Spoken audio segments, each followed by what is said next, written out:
እየጠበቁሽ ነው። ንገሪኝ አባትሽ። ሰላም ጤና ይስጥልኝ ውድ ተመልካች እንዴት ናችሁ? ደህና ናችሁ ወይ? ሁሉ ሰላም ሁሉ መልካም ነው፣ እግዚአብሔር ይመስገን። እንግዲህ አለው አዲስ ቪዲዮ ይላችሁ መጥቻለሁ። በጣም ነው ያሳቀኝ ይሄ ድራማ ማለት ነውና እናንተ ብቻ ላይክ ማረጋችሁን እንዳትረሱ ማለት ነው። ወደሚቀጥለው ቪዲዮ አብረን እንሄድና እንግዲህ ወደሚቀጥለው ቪዲዮ አብረን ስንጓዝ የቃሉ እናት እንግዲህ ማነች ብሌን የምትሰራበት ቤት የቃሉ እናት እንግዲህ ዛሬ ቃሉን አባትሽ ማን እንደሆነ ልታስረጅኝ ትችያለሽ ወይ? አንቺ ከየት ነው የመጣሽው? እንዴት ነው ችግርሽ? ማነውስ ያሳደገሽ?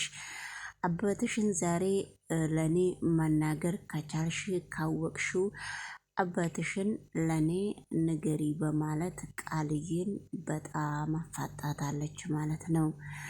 ነገር ግን እሷ እንደዛ ስታፋጣት ብሌን ዝም ብላ ነው እንባዋን ዝርግፍግፍ እያለች እያዘነች አጠገባቸው ጋር ቆማ ዝም ብላ ነበረ የምታዳምጠው።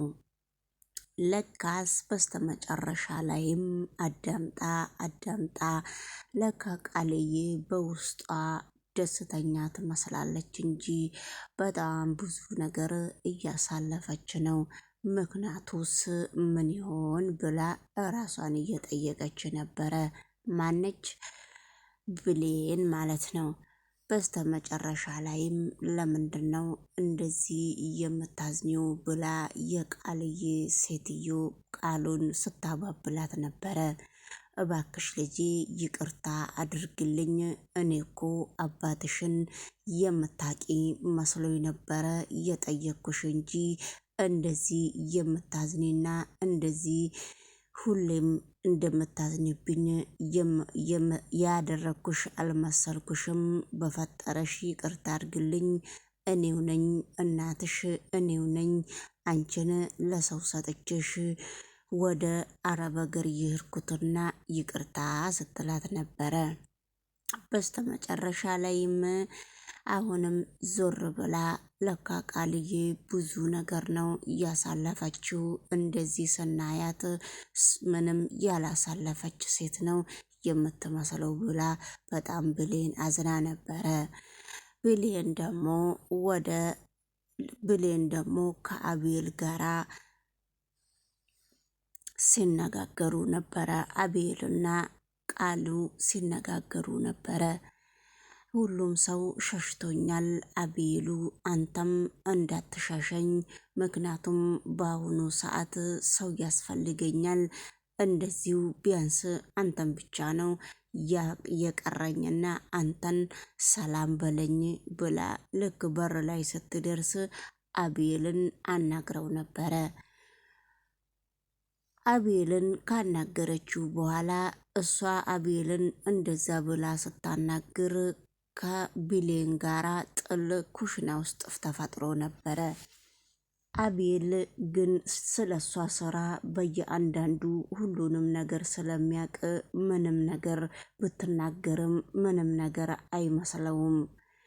ነገር ግን አንቺ ገረድ ብላ ብሌንን ስትሰርባት ነበረ። አንቺ ገረድ እኮ ነሽ፣ ለምንድነው እኛ የምናወራውን ነገር ሁሉ ለማወቅና ለማዳመጥ የምትሮጪው? ያንቺ ምክንያት ምንድነው ብላ ነበረ። ነገር ግን ቃልዬ ሁለተኛ አይደግመኝምና ባለፈውም ይቅርታ ጠይቄሻለሁና አሁን ደግሞ ምግብ ቆንጆ ምግብ ሰርቼልሻለሁ ስትላት ነበረ። በስተመጨረሻ ላይ እስቲ የሰራሽው ምግብ እኔ ልልሽና እንዴት ነው ብላ ድስቱን ከፈት ስታረገው ነበረ ቃልዬ።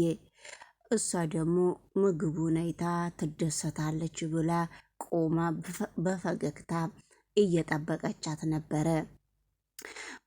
በፈገግታ እንኳን በፈገግታ ጭራሽ አሳዝናት ነው ከኩሽና የወጣችው ቃልዬ። ይሄ ምግብ ላንቺ አንቺ ይሄ ምግብ ከአፈር ከመሬት ላይ ለቅመሽ ጠራርገሽ ቢ ከድስት ላይ ምግብ ወስደሽ መብላት ላንቺ ፍቃደኛ አይደለውም ብላ ነው የሰራችውን ወጥ መሬት አርከፍክፋ የሄደችው። በጣም አዝና ነበረ። በጣም እያዘነች ምግቡን በፎጣ ከመሬት ላይ ልትጠርግ ስትል አቤል መጣላት። አቤል ሲመጣ አግዝሻለሁ ብሎ አብረው ልክ ሲጠርግ ስል እኔ ገረድ ነኝ፣ አንተ ለምንድን ነው እኔን የምታግዘኝ? ምክንያቱ ምንድን ነው? እኔ እኮ ማንም ሰው ቢያጠፋ እኔ ነኝ እኮ ገረዷ፣ እኔ ነኝ ሁሉንም ነገር ማስተካከል ያለብኝ በሚል ሁኔታ አቤልን ከለከለችው። አቤል ግን አራቃትምና በስተመጨረሻውም አንቺ ከማንም ሰው ነው የምትበልጪው፣ ሁሌ የተለያየ ሴቶች ያለው እንዳንቺ ጨዋና ሰው አክባሪና ስራውን አስጠቅቆ የሚያውቅ አላማ ያለው ሰው እንዳንቺ አይነቱ ሰው የለም ብሎ ሲያስረዳት ነበረ። እሺ ቆይ መጣው እኔ ችግር የለውም ብላ በፈገግታ ከእጁ ወጣ ወደ እነ እትዬ ጋር ሄደ ነበረ። እንግዲህ አለቃዋ ለልጇ ጸጉሯን እያመቻቸችላት ነው፣ እየሰራች ነው። እትዬ ስራዬን ጨርሻለሁ፣ አሁን እናቴ ጋር ሄጄ እናቴን ሰላም ብያት እመጣለሁ ብላ ስታስፈቅድ ነበረ። እሺ ባክሽ ልጅ ሂጂ ምንም ችግር የለውም ስትላት ነበረ። ከዛ ተነስታ ልክ በር ላይ ስትደርስ አቤል የት ነው የምትሄጂው ብሎ ሲጠይቃት እናቴ ጋ ነው የሚሄደው ሲላት፣ እናትሽ ጋ ብቻሽንማ አትሄጂም፣ አብረን ነው የምንሄደው፣ ልብሴን ቀይሬ እስከመመጣ ድረስ እዚሁ ጋር ጠብቅኝ ሲላት ነበረ። አይ እንዴት እናቴ ጋ ከኔ ጋራ ለመሄድ እንዴት አሰብክና ነው እናቴሽ ጋ አብረን እንሂድ የምትለኝ? ምክንያትክ ምንድነው ሲባል፣ አይ እኔ መሄድ ብቻ ስለምፈልግ ምንም ችግር የለውምና መሄድ እፈልጋለሁ ሲላት ነበረ። ከዛ ልብሱን ለብሶ መጣ። አብረው እንዳለው ተነስተው ይሄዱ ነበረ። አብረው ተነስቶ ከሄዱ በኋላ ቤታቸው ሲገባ አቤል እናትቷ ቤት የለችም ነበረና በጣም ቤት ውስጥ ያፈጥ ነበረ። አይ ምንድነው ስትለው፣ የድሮ ከእናቴ ጋር ስኖር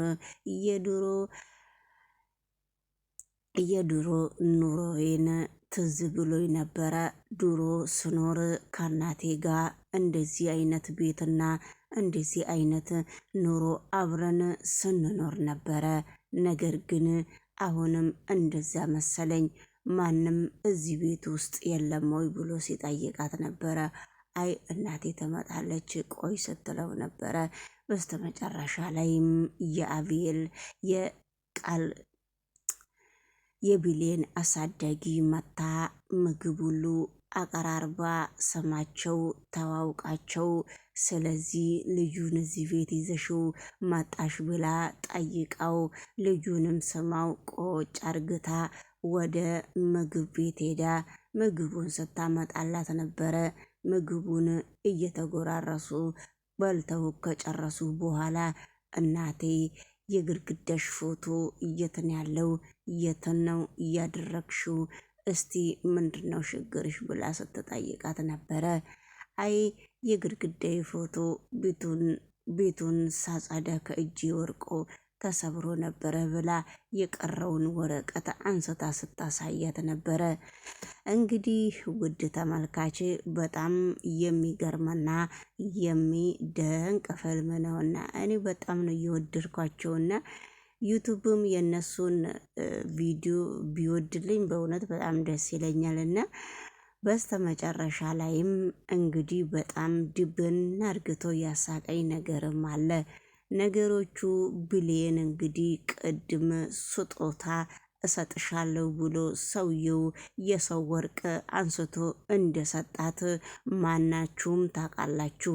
ነገር ግን አሁን ደግሞ ዛሬ ለአለቃው በኃይሉ የሚልከውን ልጅ ለሱ ቁጭ ቢሮ ጠርቶት ቁጭ አድግቶት ሲያስረዳው ነበረ። ብሌንን ዛሬ በጣም ምርጥና ተወዳጅ በመላ ዓለም ላይ የሌለ ስጦታ ነው እየሰጠዋት። ግን ፋ እንድትልና በጣም ደስ እንዲላት ነው እሱን ስጦታ የሰጠዋት። ስጦታውን ግን ስለሰጠዋት እሷ በጣም ደስ ብሏታል። እኔ ደግሞ በስተመጨረሻ ላይ ብሌንን ሌባ ነች ብዬ ከምትሰራበት ቤት ሁሉ አዋርጄ ቤት ቁጭ ባራረጋት እኔ ሰው አይደለሁም ብሎ ዛቻ አርግቷል። እንግዲህ ወይዘሮ ብሌን እጇ ላይ አርግታ ዞር ዞር እያለች አቶ በኃይሉ እንጀራዋን በስተመጨረሻ ላይም እየቀበራጣት ነው። እና እኔ ውድ ተመልካች በኃይሉ በሚሰራቸው ነገሮች በጣም ነው የምስቀው። እና ቪዲዮ ይቀጥላል። ላይክ አድርጉ። ኦኬ እሺ። ቃል ደግሞ ቆንጆ ምግብ እየሰራች ነው እውነት